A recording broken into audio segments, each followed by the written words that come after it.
5 seconds remaining. Dire team ban. Dire team ban.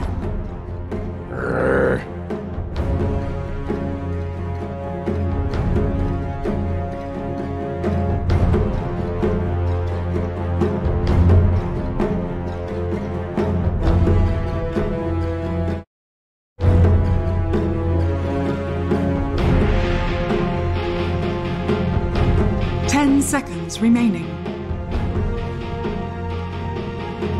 5 seconds remaining. Radiant team ban. Dire team ban. What's up, guys, and welcome back to the South American qualifiers here for the Bucharest minor. We have ourselves a little bit of a civil war coming up because Infamous will be taking on Infamous, and it's going to be a pain in the ass for me to say, but you know what? That's fine because we are in elimination time. The winner of this moves on to the next phase, and then they just got to keep on winning. If you lose any of these matches, you are just out. And if either of these two teams are going to actually claim the one spot that they have reserved for them for the SA region, it's going to require winning 3 best-of-3s in a row. That is exhausting, man. So here's hoping the game quality is pretty good.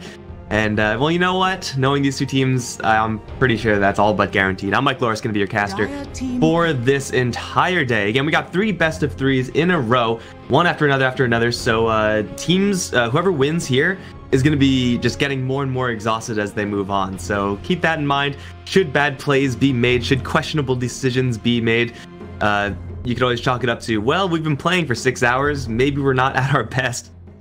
But let's see what's going to happen in this draft. We do have Infamous proper going to be banning out the Rubik themselves, which is something that they've been picking up quite a bit. But okay, Mag and Io, how did Io get in the pool? Io's not supposed to be here, but Infamous decide to ignore that. Both Infamouses decide to ignore that. Alright, looks like we have a gentleman's agreement. Or maybe they forgot that the Io's there, because it's always like assumed that it's going to be banned out. But yeah, the bans are looking still very powerful, I would say, with the exception of Slark and maybe Rubik, maybe Pugna. Like, the rest are just all heroes you're going to be first picking, and you're going to be very happy you have done so. We've seen Pugna and Rubik both first phased. I don't mind that. Slark is a little bit more hit or miss in my opinion, but Magnus we probably easily get to see the least because he's just always going to be banned out in the first phase. Also note, Io banned out, Io not banned out rather, Magnus not banned out, Brewmaster not banned out, but we have a Bane instead from Infamous. So, I mean, is it actually just a gentleman's agreement? Because there's some real powerhouse heroes in the pool that we're not seeing. But we still have ourselves quite a bit of power here. For Infamous Young, it's going to be very, very well balanced. Winter Wyvern is usually just a good hero to have versus Magnus in general. Not because you're great at killing him or anything like that, but pretty much what you want to do as Winter Wyvern, which is kind of combo break through Embrace or Curse, is exactly what the Magnus wants to do. Like, Magnus wants to combo people. Magnus wants to farm up a physical carry, and if you're farming up a physical carry, it's not that good up against Embrace. If you're trying to combo with an RP, really hard to cast RP, skewer, and actually be effective in doing so when the Winter Wyvern is ready with the Curse. Especially if you RP and you have, you know, your, say, Juggernaut right next to you, ready to slash those people down. If you get Cursed, man, as Mag, you're tanky, but you're just gonna die. So, I really like this response of Winter Wyvern straight into the Magnus, and Centaur War, I mean, he's just always gonna be fine. This Bane is a little more questionable. We haven't really seen all that much of him. He is still going to be a very, very solid, very consistent support. Is he at the level of, you know, a Winter Wyvern or a Dazzle support or the Rubik supports that we see, or Undyings? Probably not. He is going to be a very, very slow and steady, not really action-packed type of support hero. But the amount of control that he does offer, the kind of plays that he forces early on, because he is so difficult to deal with, you know, may just put a little bit of extra pressure there onto Infamous. It says to me that they don't want their supports to really have to stand on their own. If they want to all rally around that one hero,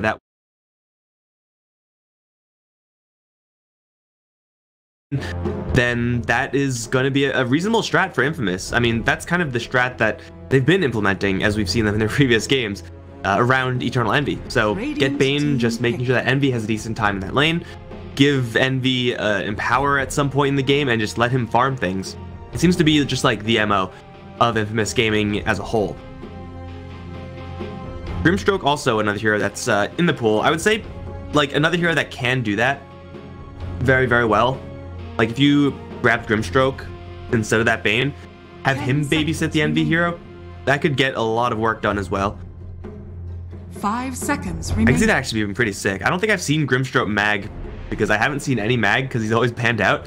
But being able to just bind two people together and then keep them very close to one another. And obviously you get double spell casts, right? And that's like the big soul bind. But keeping two heroes penned together up against Magnus for like a skewer or an RP that is really, really easy to land on both heroes. I can see that being really, really powerful. Probably not at this point. But if it was a different draft, it could have been pretty nuts. Already mentioned it, Undying, probably a pretty high pick here for Infamous Young. We did get to see a decent amount of gameplay from Infamous Young yesterday. They did drop 2-0, but the games were not super convincing. They were very closely contested. Infamous Young had really, really powerful early games. Like, they were doing everything right. And then it really came down to the mid game. They got a little bit too aggressive with some of their heroes. There seemed to be miscommunication. They mismanaged fights. Their Roshan approach was really, really... it was pretty bad. They didn't approach Roshan in a good fashion. So yeah, here's hoping that Infamous Young kind of have learned from their mistakes, because their early games every single time was just amazing. They came out of the early game like several kills in the lead, and then they just started making questionable decisions. So I hope that they're gonna kind of stick on a little more of a consistent pattern here, as Grimstroke will be picked up. And oh, Io's still in the pool. Oh, would you look at that? I didn't know that Io was still in the pool. Did you guys know that Io is a really powerful hero in general?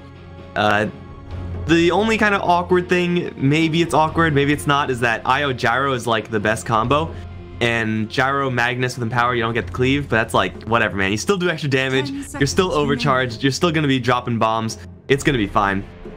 Now, Infamous Young have already a pretty decent set of heroes up against Io. I would say all three of these heroes they've selected are really good up against Io in particular, and also up against the expected Io Gyrocopter.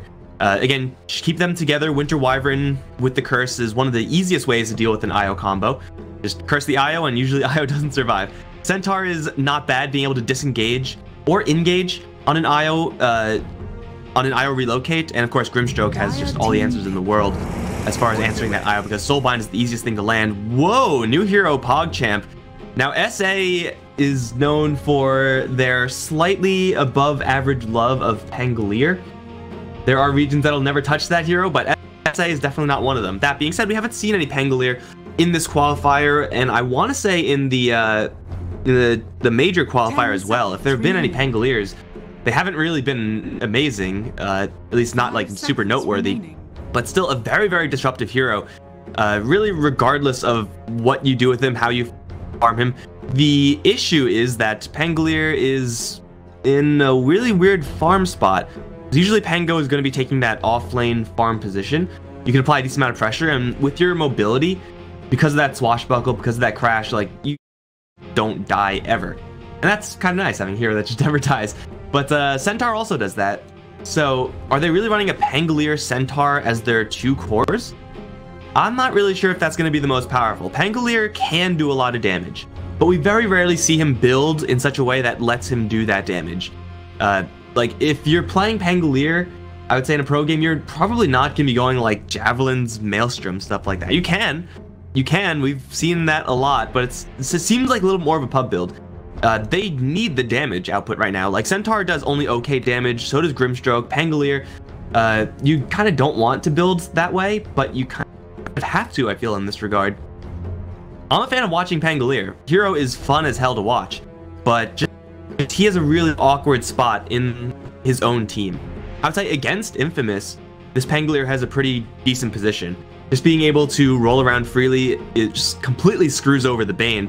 Makes the assuming Io Gyrocopter, makes that combo really hard to operate with as well, simply because he's always going to be bouncing through you, and all of those little mini stuns or whatever knock-up things you get from the Rolling Thunder, that it really adds up. It really takes its toll. So I don't mind the Pangolier, but it does seem like they kind of have to make it work. Right now, though, it seems like it's just going to be an IO for IO's sake, which isn't bad yet. We'll see what the combo is going to be, what type of combos there are going to be, as Infamous decide to go for, most likely, this mid lane Tomato Lina. And you know what? I don't really see Lina being that much trouble here, because who can possibly lane against her? Probably Grimstroke has like the best chance of having a decent lane versus Lina amongst these heroes, but even then Lina should have a pretty decent time. I mean, we saw a Grimstroke core yesterday, and it worked out. They won. So it was an off lane Grimstroke. It was not mid. Not really sure if that's something that they're going to be interested in right now, but it's a possibility, I suppose. Lina, for the most part, is very, very hard to mess up. We've seen Tomato kind of shaky yesterday. He had a couple of games where he just got absolutely bodied, like just demolished. And a couple of games where he was just like, making some questionable plays like, well, here comes Tomato into 5 heroes, and he's dead now. So giving him this Lina, which is, maybe gonna smooth over this little bit of a rough patch that Tomato's in, definitely seems like a safer execution play there for Infamous. Like, who's actually gonna pressure a Lina mid lane? None of these heroes. 10 seconds they take out like a T that, get rid of one of Lina's worst matchups. 5 seconds remaining. Then they're golden. I mean, they've already taken down the Pugna, who's just been an absolute menace in the South American mid lanes. Every single time, just seems like he's just smashing his lanes. They'll take out the Puck instead. It's another hero that Lina doesn't really like outright lose to, but the lane is a lot more hotly contested. So the Monkey King will be kicked out. They're looking for an IO partner with Magnus, ideally. Remaining. Only 2 melee heroes on the Infamous Young side, so, cleave for value, not going to be nuts. You can go for Juggernaut here and just be happy. Ooh, a Void. An Envy Void. Okay, we haven't really seen that much Void either. I think this is actually the first time he was able to get through. We've seen a couple of bans, but this is pretty interesting. Now, he isn't as splashy as a Gyrocopter. Wow, a Medusa as well. Okay. Yeah, Infamous Young are really on this 4 protect 1 type of strat here. But yeah, Void. He splashes a Gyrocopter, and by that I mean when you join a fight, your immediate contributions are going to be a little bit more questionable, a little bit less guaranteed. If you can land a great Chronosphere, then man, go ahead and do that. You're not going to be upset that you did. But it's a lot harder to just arrive in a fight and then get amazing Chronospheres. Usually that doesn't really happen, especially when you have to battle through all this other stuff, like silences from Grimstroke, Winter Wyvern, who's going to be cursing you upon arrival, like every single time, a Stampede disengage away from a Faceless Void, forcing these fights from Infamous Young, forcing these fights on Infamous's side, Infamous Dire side, versus Infamous Young is going to be really tough. Like, Infamous Young's disengage is really, really clean. Just Stampede away. And then Faceless Void just like, well, I can Chronosphere this one guy. I really don't want to be doing that, but maybe I have to.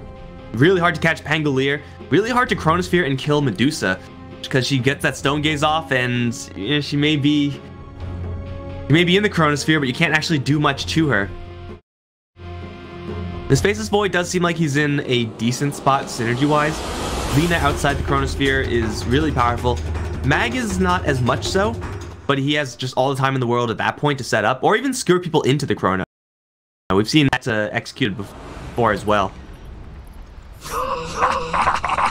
IO Void is potentially really powerful. I would say, given these matchups of Infamous, this is not a duo that's going to be raffle stomping everything, because Faceless Void just doesn't do that. Even when he does get a little bit of extra bonus towards that time lock, a little extra movement speed to keep up with your opponents, you're still hitting like some really, really durable heroes. It's going to be a little bit tough. So yeah, for Infamous, this Faceless Void pick is a little bit of a question mark. Although I do think they have what it takes to make it work. The ease of execution is definitely in the hands of Infamous Young. Their heroes kind of just are built to be resilient. And Infamous, I'm not sure if they have enough pressure early on to make sure that this Medusa is actually pressured. You can tell, I mean, this is a Medusa game. This is a game where they're just going to be chilling, waiting around for their Medusa and then having hers win the game for them. Faceless Void can challenge the Medusa pretty darn well. But that's only in the late game scenario, and if it's in the late game scenario already as Infamous, if that happened, you're not feeling too good about your game. Take a look at how these lanes are going to actually break down. Centaur in this safe lane, and it's a Pangolier Grimstroke in the top lane with the build that I've seen Enigmas go for, which is Mass Mangoes. A lot of regen, enough mana. It actually works out pretty reasonably, although it looks absolutely ridiculous. So Centaur safe lane. I feel like Mag should have like the easiest time ever. With Bane, with IO, doesn't really matter. That's not to say that Centaur's gonna have a bad time. This bottom lane should be almost entirely a wash. In this top lane, I would expect it to be fairly even as well. Envy may have some difficulty fighting back against this Grimstroke. Like, really difficult to get out from a Grimstroke ever with that Inkswell, especially when it's someone as sticky as a Pangolier. So he may be in for a little bit of a beating, but you know, we've seen Envy get farm out of lanes where he should be getting absolutely no farm. This is just going to be a slightly tougher one for him. Plus you have IO, so you're getting that additional bit of sustain. Maybe just able to tank out this harassment on top lane. Courier, here it comes. Gets to live another day. Which I feel like probably should be Courier, right? At least she has that for her. They're just gonna be brawling on this top lane. This is gonna be so much better once Envy gets past level 1. Right now, this is I mean, Faceless Void's damage isn't bad, but yeah, you're competing up against a heavy support hero in Grimstroke, whereas your support hero is just a I'm gonna heal you type hero. And when they line up for those strokes, like those 2 strokes of fate, and both of them hit 2 heroes, like that's rough times, man. Your regeneration is going to be dropping very quickly. Snaking and body blocked. He does tether his way through. The damage, though, is way too much. And with the stroke of fate, they kill off Snaking. That looked just kind of unfortunate, honestly. Like, that just looked kind of unlucky. Like, I'm just going to retreat. Oh, wait, there's creeps in my way? That sucks, man. Like, there really shouldn't be a situation where you get body blocked like that from random creep waves that are moving around. So, bad beats for Snaking, for sure. Easy first blood on the Infamous Young side. Like, look how much deficit there already is. Like, the lanes have barely started. Already Robo's is starting to fall behind. He is going to get a regeneration room, which is quite nice. But the this matchup for Tomato is so easy. It's so clean. There's never really a point where Lena's like, oh no, I'm scared of this Medusa. It's, in fact, exactly the opposite. It just gets worse for Medusa as this lane progresses. I like seeing Tomato actually have a lane where he's able to find some success. It was very weird yesterday to see him getting crushed as hard as he was. It just seemed like very out of character for him. Over in the bottom lane, it's exactly what you would expect. Everyone's farming. Probably not going to be that much action. Only scenario I see is if like this happens and you get skewered back into tower range. But Centaur really shouldn't be getting hit by that.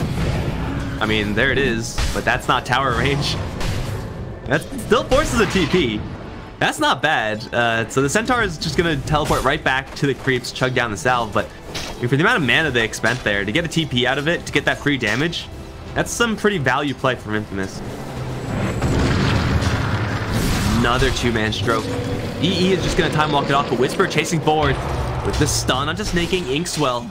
Showing off what it can do, as IO will be fine to back off most likely. EE is still just rocking that Grimstroke, but he got 0 bashes, so never lucky. Dude, have you ever bashed before in your life? Come on. Nothing for you. His time lock is broken. His time lock is broken. Hey, there it is. It works. With the IO Spirits, looks like it was just in time. Whisper is down. It was all calculated by Envy. He has another time walk. He is going to take a pretty big stroke hit, but it looks like he's going to go down. He didn't time walk. Real greedy trying to get that kill. And that's Snaking going to die afterwards as well. So it's a clean sweep on the top lane. I was like, yeah, he'll just time walk right behind Grimstroke. Nothing personal, kid him, and then be on his way. But he figured he was okay. And he just miscalculated, I guess. It happens. It happens. They still get 2 kills. It is just going to be a 2-for-2 trade, so a whole bloodbath in the top lane. Envy's going to return and just happily CS, so, you know, pretty much no harm, no foul. And those spirits really crushing this Grimstroke here. That feel when you're Grimstroke and you're being forced out of lane by an IO, or you're anyone and being forced out of lane by the IO. Ooh, Inkswell. Envy does grab the bounty rune. All calculated again, but oh, the stroke onto the IO, taking so much damage. Has a fairy fire, but that's all this IO has to survive. Another stroke in 2 seconds. Snaking will fairy fire. Here it comes. Batter up. Does land, but the bash keeps Whisper back. I think the IO should be okay. Another swashbuckle. 37 HP. And with the Tango regen. Oh, the stroke. Oh, it's just short. Ooh, that was like 100 range short of being a kill. Monka frickin' S. Now they're gonna turn things around. A little bit of slows into Whisper. EE still chasing forward. Is gonna time walk forward, just hoping for that first hit bash. That is ambitious to say the least. But overall, just damage being traded on top lane. Not many casualties this time. Not many casualties this time. A lot of casualties in total. But yeah, Medusa, she has her Wraith Bands. And that's kind of nice for her. But there's level 6 on the Lina now with 3 nulls. She's probably going to have the full combo up mana-wise for... Okay, she's always going to have it up. She found a regen rune. I feel when you chug a Clarity and then immediately find a regen rune, that feels pretty bad, man. But now they're looking for Robo. This is just going to be a walk into you and gank you type of plan. And something that Robo completely sees, so this probably isn't going to be successful. But you know what? This is fine.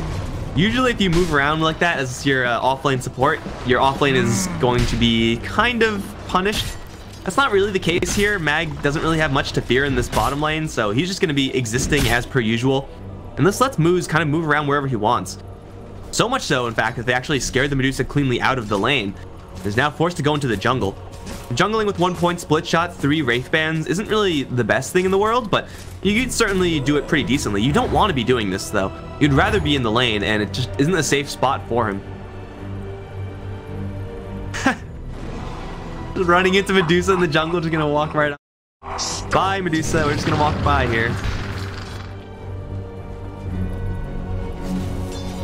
Looks like a necessary evil here for Robos because it's just such a dangerous lane.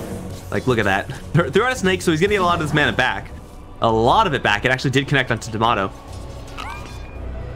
But he knows that there's a Bane lurking in his top jungle. He doesn't know it, but he's also being spotted by these dire obs as well. Not a safe place to be if you're Medusa. No real safe spots on the map.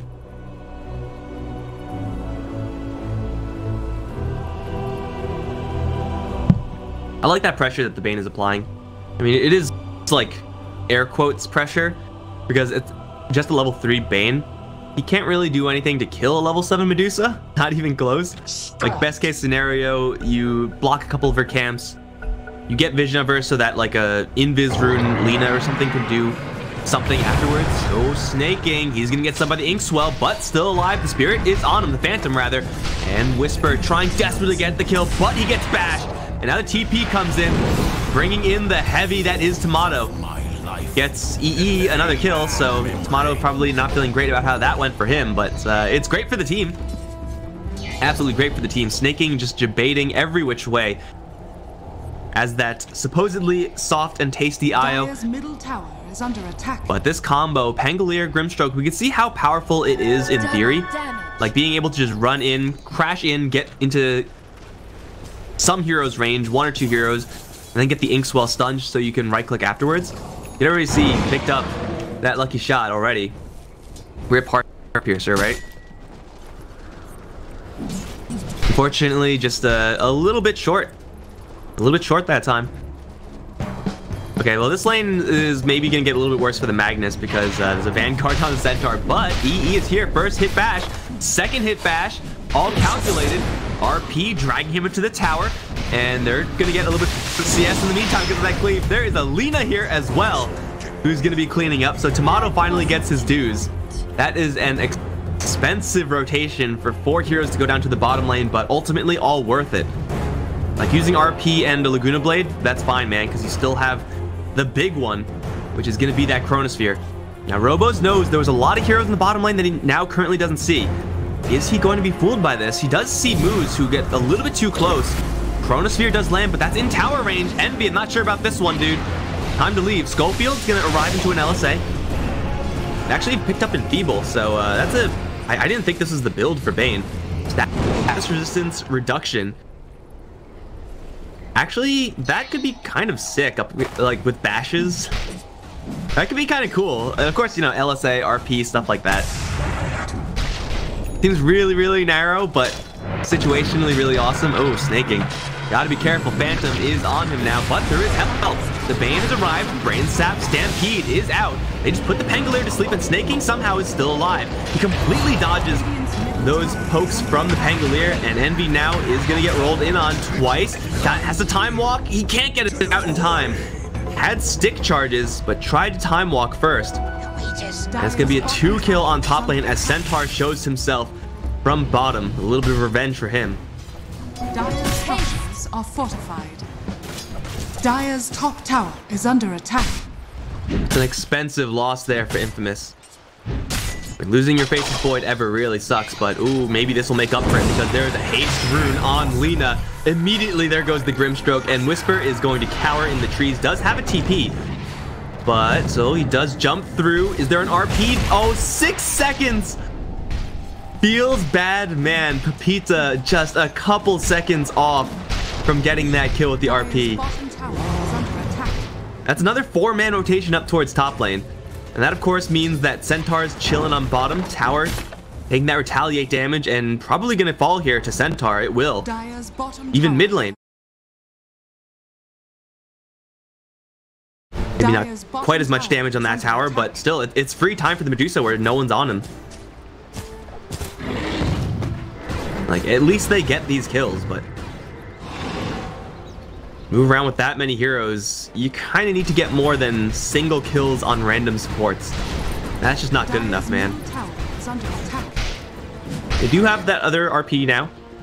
And LSA, I keep saying LSA. Laguna Blade has a relatively low cooldown for ultimates. Chronosphere up as well. Infamous do have everything they need to fight.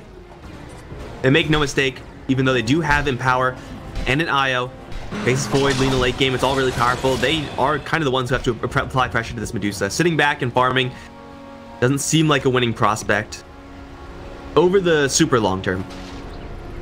Dire are scanning. Illusion. Rope on EE. Oh, unfortunate. Backtrack the stroke, gets hit by a full swashbuckle.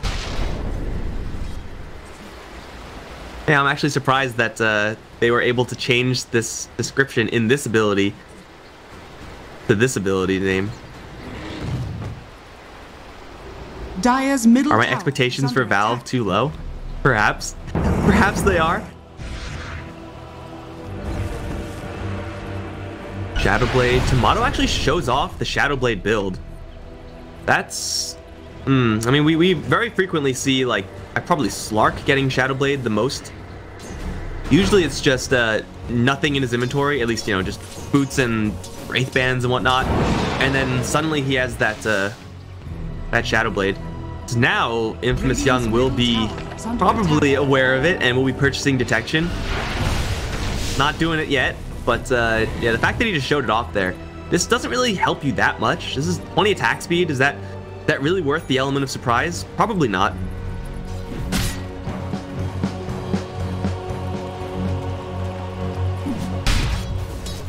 Vita, though, still chilling on this bottom lane. Couple rotations from him, kind of empty, but still he's pretty close to that Blink Dagger. You can see he is falling pretty far behind that Centaur, though. Like, once that Vanguard comes up on Centaur, you can no longer do anything versus Centaur as the Magnus. It is Blink Dagger versus Blink Dagger, and right? That was just Blink Dagger on Centaur? Yeah. So he's feeling pretty good about himself, Centaur. He knows that he has an advantage in 1v1.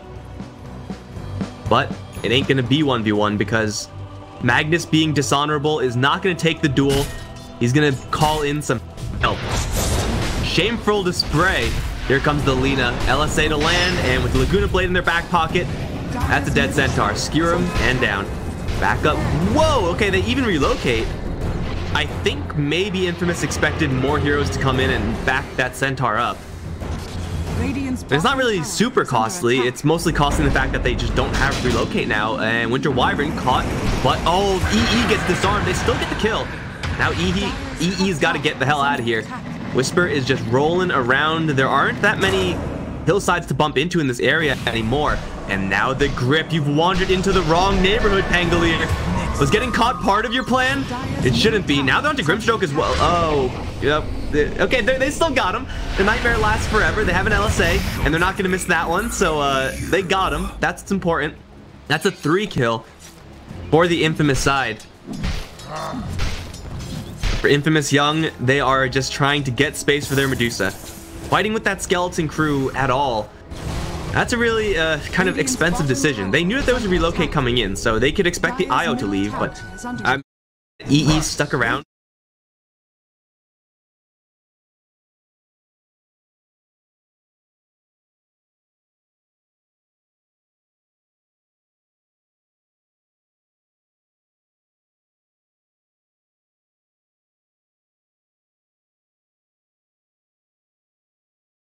Bomb on Whisper, but I have a feeling that if he did not show off that Shadow Amulet beforehand, they would not have detection in this area, which means you...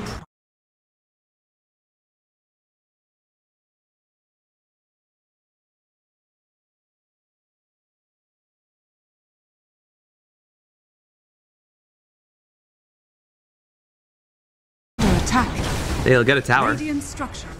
That's something. And Moose is in range here to steal some EXP from the Medusa, but this...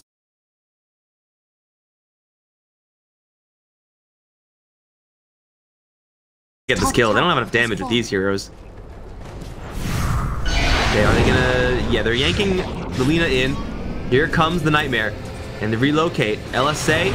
Don't miss the LSA. RP. No RP because of the curse. Exactly what I was talking about. The combo breaking power of Schofield is ridiculous. He skewers back the Magnus, and with the two bound together, Centaur just double.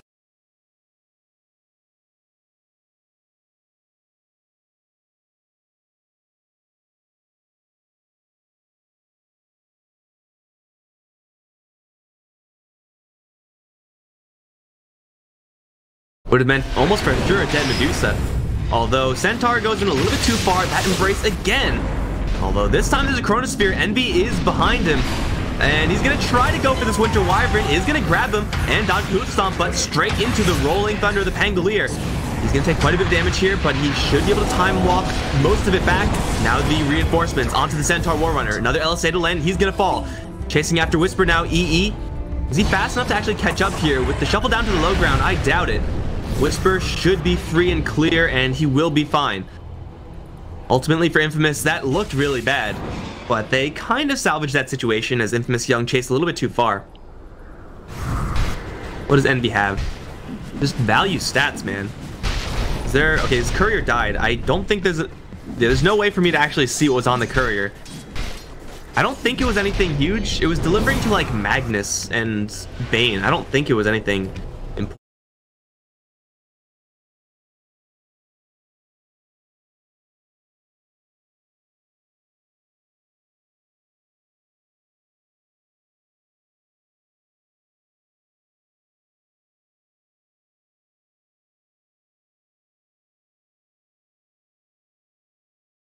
Grabs 2 kills, immediately responds. Snaking, tethering out to EE will be fine.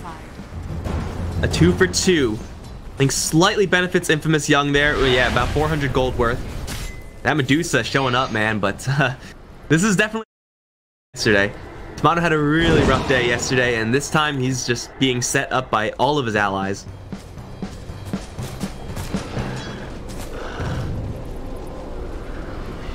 Centaur, though, is starting to really bulk up. Pipe is not all that good here. Probably for Centaur, it's just Aghanim Scepter time. What else we got? Pangolier, moused over him a couple of times. Gonna pick up a couple of these javelins. Just for value damage at the moment. A little bit of diffusal blade action. I mean, we don't really get to see this build I guess it was the last patch. I don't think I've seen any Pangolier this patch at all. Whereas mostly like Blink Dagger, Yule Scepter, very utility heavy on Pango. Hey, if you want to get some damage. Cold winds carry me. For Infamous, they do have most of their relevant ultimates. At least they have 2 of the 3. But this Medusa, man, not enough pressure being applied to her. They're trying, to Infamous's credit. Like, they're looking for fights, going really deep for them. Radiant's bottom tower Just not landing in the right spot. So this Medusa is just chilling with this farm. And Schofield, is there a grip? There's not. Do they have this kill anyway? There's a lot of reinforcements coming in. They're right next to the shrine, and the curse goes off into the Bane. Locks in him and Pepita, and now they're both in a lot of trouble. They get rolled in on back and forth, back and forth. They're gonna go down. EE, Chronosphere only onto 1. Can he even kill him? No, not with the Embrace. He gets nothing done. Absolutely no damage. Literally no damage. A little bit of mana depletion. For your Chronosphere to be a mana burn ability feels terrible, man. And this Winter Wyvern being an absolute all-star here. Like what, you kill off 2 heroes because of that curse. You embrace the single Chronosphere target. Bounty. I mentioned it before, the disengage from Infamous Young rather, the Radiant team, that Infamous. That is like top-notch disengage. And for Infamous proper, their ability to fight kind of hinges upon landing an RP or some sort of skewer setup, or finding someone very quickly blowing them up, which is exactly what we did not see in that fight.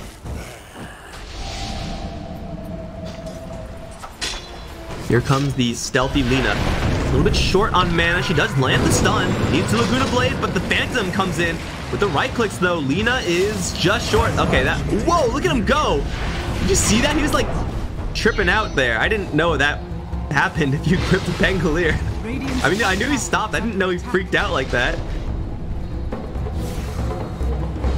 So yeah, Lina, Phantom Silence, but you know what? Still is fine to just right-click heroes down. Has a BKB, and that was her first charge. Pretty expensive BKB, honestly, for just a Pango kill. I say just a Pango kill. I mean, a Pango kill is really nice. But for a 10-second BKB charge... You know what? That's actually, like, not that bad. And there are some things you, like, really want to avoid. Centaur stuns, lots of Grimstroke stuff. But, like, this pierces BKB. The really big spell from the Winter Wyvern, that pierces BKB as well, so... BKB here is kind of just okay. So that kind of means you're allowed to be fast and loose with it.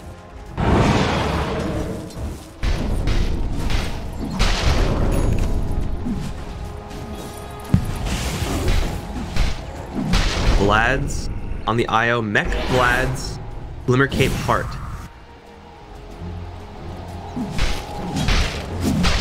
I wonder if you can you just... Where is this ability? Purge off dispellable, cannot be dispelled, yeah.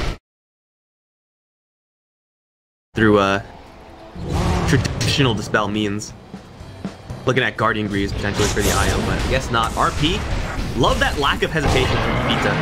Like you see someone there, just go for it. Although the bashes aren't quite enough. Now the curse onto the Magnus. EE doing his friend dirty with the rolling thunder coming in onto all 3 of them, and 2 of them bound up in the background. Pita's gonna fall, and the rolling Pangolier is still pushing forward. Another stomp onto EE. There was sustain from Snaking though, giving him so much juice. He's gonna try to TP out himself. Snaking's like, later Envy, you're on your own, bro.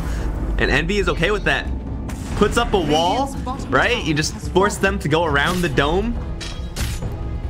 I've seen better defensive Chronospheres, but yeah, despite that 3v1, it's still a Centaur Crimson you're going after.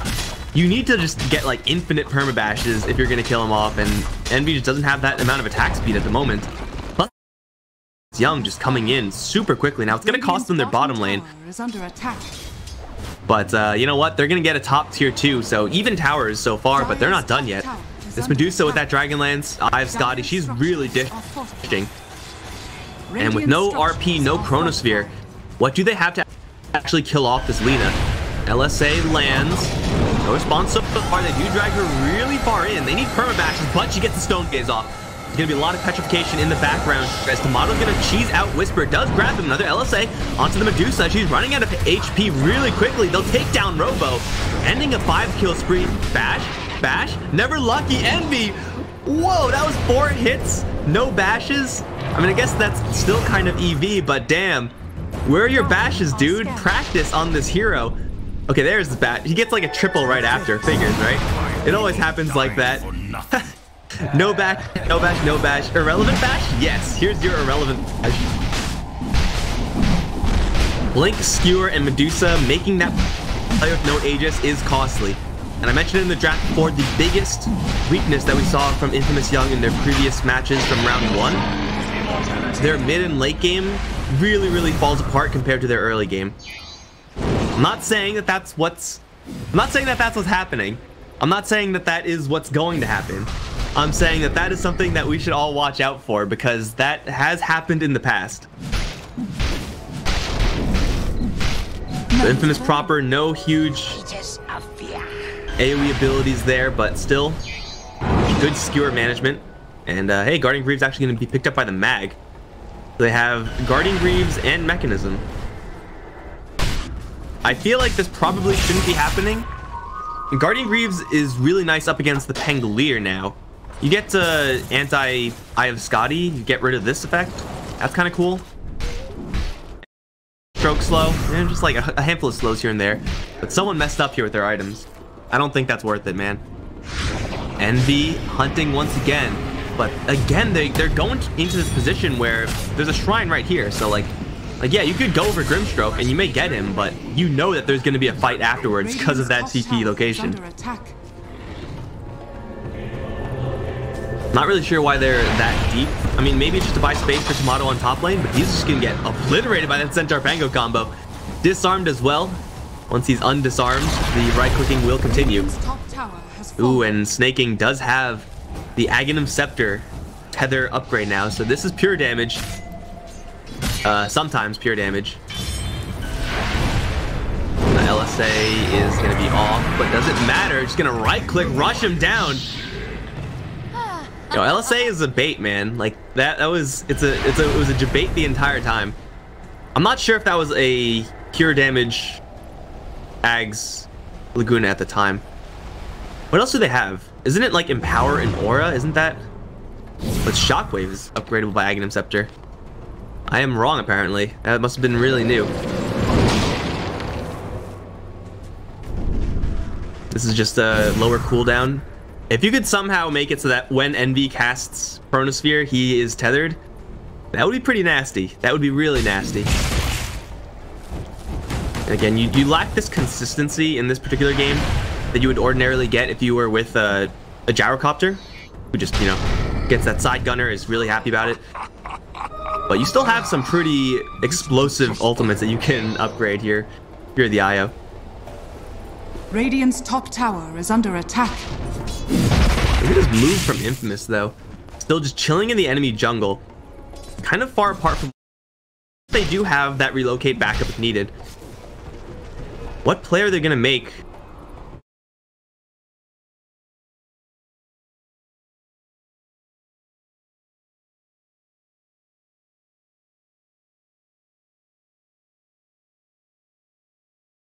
As just because she'll be so vastly outnumbered.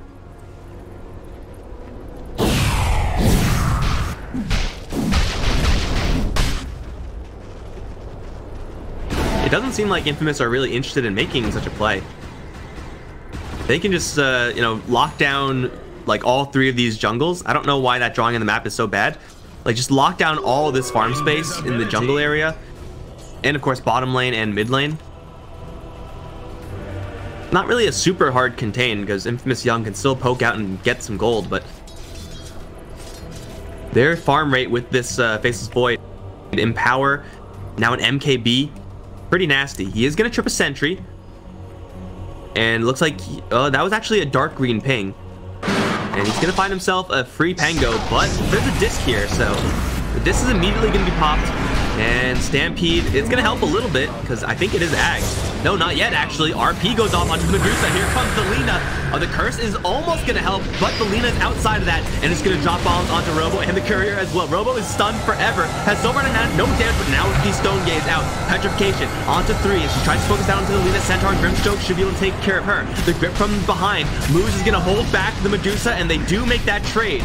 Envy is still very much so alive. He still has that Aegis of the Immortal, and he's getting all the bashes versus the Centaur. Big skewer back onto Grimstroke. Envy's just gonna lay it in with the triple kill.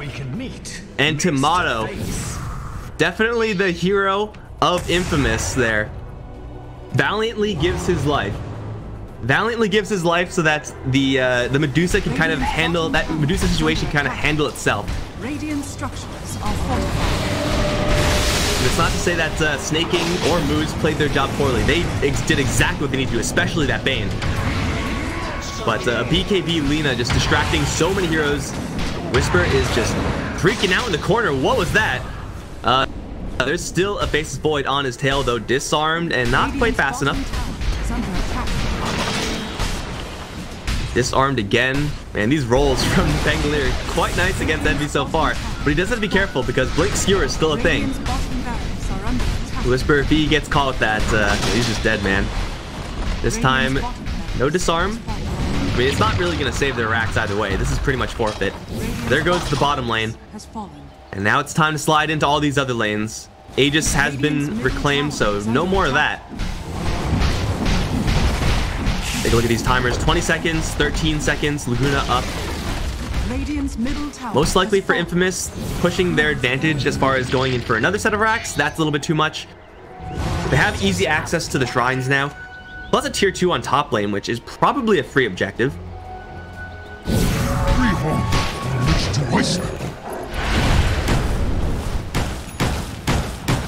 Aghanim Scepter now up on the Centaur. Honestly, even with that 40 damage reduction, I'm not sure if that's enough to save a Pangolier in that same exact scenario down here. Because Envy was just laying into him. Like, 40% is a lot. It is a lot, but at this point, Envy with Empower is hitting pretty hard himself. Radiant's bottom shrine is under attack. Medusa, Butterfly, Eye of Scotty, really packing some serious heat, but has since fallen even behind the Lina. Pretty sure in a man fight, Medusa still comes out ahead, but it's not really a spot you want to be in as Medusa. Everyone else really falling behind. Putting all of their chips on this Medusa, usually a pretty good strat, but you need to have this proper support there. You need to have the disruption there. You need to have that Stampede used to get that Medusa that additional reduction.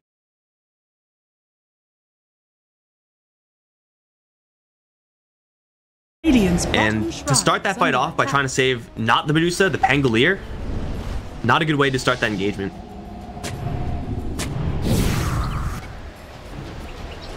Envy pushing forward. This is going to be an angle that's going to catch Medusa on the front lines, which is fine for him. The Schofield is very well hidden. EE jumping forward. Chronospheres the Pangolier is still just going to run into him. And now he's going to get bound up. He has the BKB, so not really in so much trouble. The Pangolier is going to start rolling through after everyone in the background. And Tomato now with the BKB, but they're in a really awkward spot. They can't really coordinate their plays. They do separate Schofield, but it's Robo, who's under no pressure whatsoever. He's just firing off onto Snake King. RP, though, lands onto 3. Where's the LSA follow-up? There it is. And the cleave, well, maybe not any cleaving just yet, but it doesn't matter because they've taken down the Medusa. Centaur following shortly after. Grimstroke in danger as well. Dragon Slave a little bit off, but should still be a kill. Double for Envy. That fight was chaotic as hell. That was Infamous going in and then realizing, wait, we should not be here, let's go out. But Pepita delivering with that RP. And snaking and yanking Tomato. Hell, it's an MKD hero. Just let him loose into the tower and Lina's gonna be your wrecking ball. There is still a tier 2 top lane. They can't get Megas here. But for sure, this second Rax is in the bag, and oh, this is not good. You're a Pangolier, you're gonna get saved by the GG call. No, you're still dead, actually. Okay, maybe that is what happened when I said earlier. Infamous Young, they're